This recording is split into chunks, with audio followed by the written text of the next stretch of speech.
So we're seeing this everywhere in California and also other cities out there, but not in the extreme situation as Oakland and San Francisco is, right? If you go to Manhattan, yeah, vacancies of offices are like 15%. Sure, if you go to Miami, vacancies are like 5 to 6. Seattle's like 17. Hong Kong, 15 to 18%. Like those are all some pretty bad numbers, except Miami, which is pretty lit. And in fact, they're building more offices and more people are renting them, which shouldn't be a big surprise because the city is actually very, very well kept and well managed. But if you look at Oakland, it's just crime ridden, right? People even say that many places in Oakland is like basically a war zone. And they're not even exaggerating, with homes being robbed, criminals running around, and barely any law enforcement in the city. This is what Oakland got. And if you look at this, it's a century-old building that's 65% leased. It's a very good-looking building. And buildings like these, back in the old days, even in Oakland, like before the pandemic, only had a vacancy rate of less than 5%.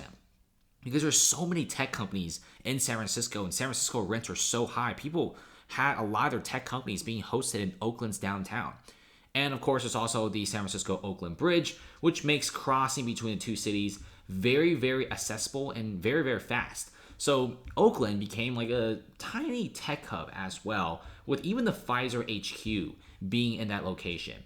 But if you look at this, they're starting to see that offices are dying. And this is probably one of the better buildings out there, being 65% leased.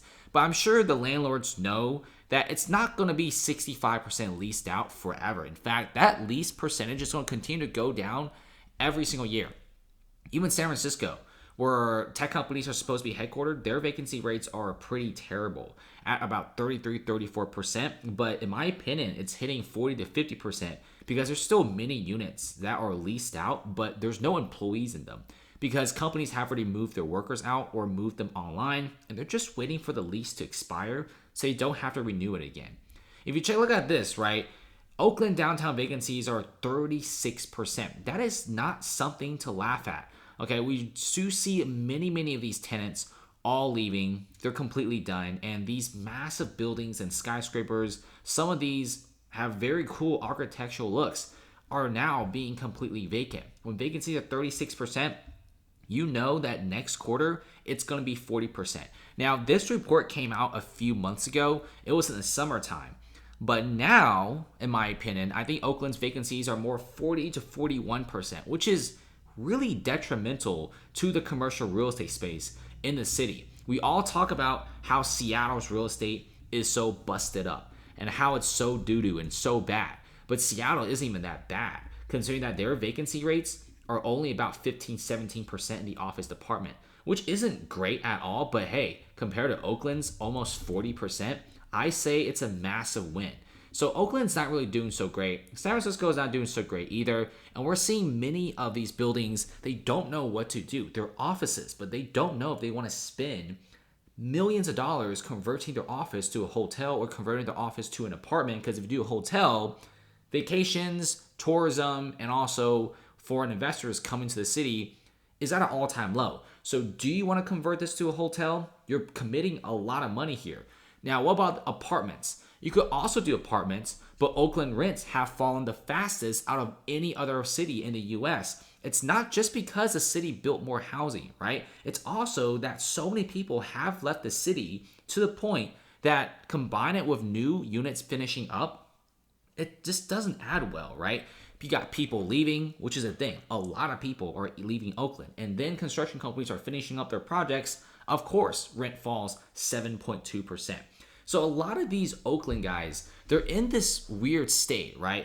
One, they have this very expensive office building, which they really want to sell, but they can't really find any buyers. Because if you check this out, some of these prices are astronomically low, and we're going to be seeing more and more of these places not being able to sell out. And another thing is they could rent it out to companies, but what companies wanting to headquarter themselves in Oakland? Especially with the crime and car break-ins at the highest time of U.S. history.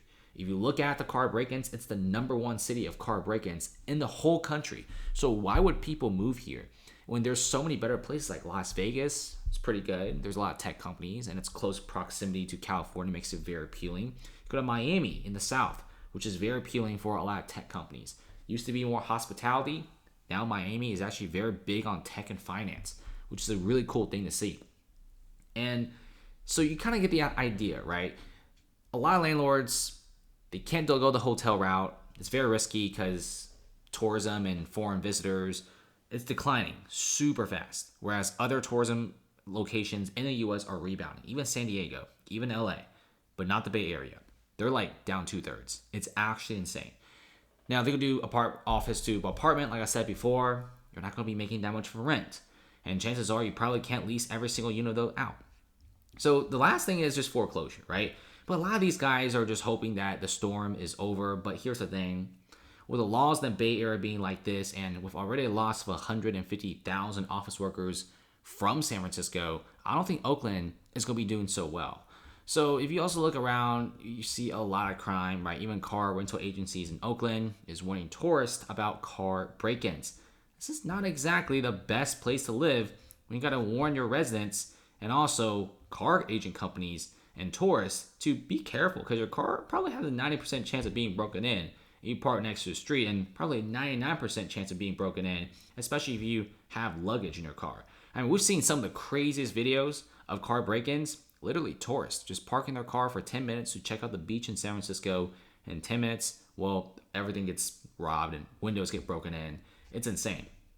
And if you look at this, even Target is leaving. Retail theft is so much. I mean, Targets make a lot of money, and Targets generally do not leave an area because it takes a very long time and a lot of money to establish a Target in a city or neighborhood.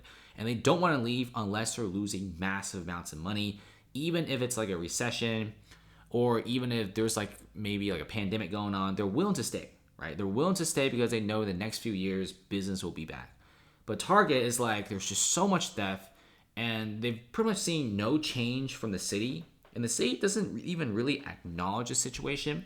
So they're going to be closing a lot of stores, specifically 3 stores in San Francisco and a few more in Oakland, with the majority of them being in the Bay Area. And also, we're seeing Starbucks closing down. I mean, if the cafes and also the Targets close down, this city isn't really doing so hot. And we're going to be seeing more of this, right? In fact, organized crime is a thing. Many places in Oakland are very dangerous to live in, like Little Saigon right here, which is home to a big Vietnamese population, a lot of cool restaurants, good heritage. Lots of robberies, lots of thefts. Even San Francisco, for example, is no longer in the Tenderloin district. It's being spread out. We're seeing open air drug markets everywhere. We're not really seeing that much change. I like the Bay Area. I really do. It's a really beautiful place to visit. It's completely different from the East Coast.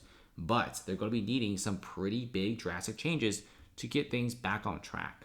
Because now landlords really just don't know what to do, right? They don't know if they should do an office, a hotel, default. They can't even sell it.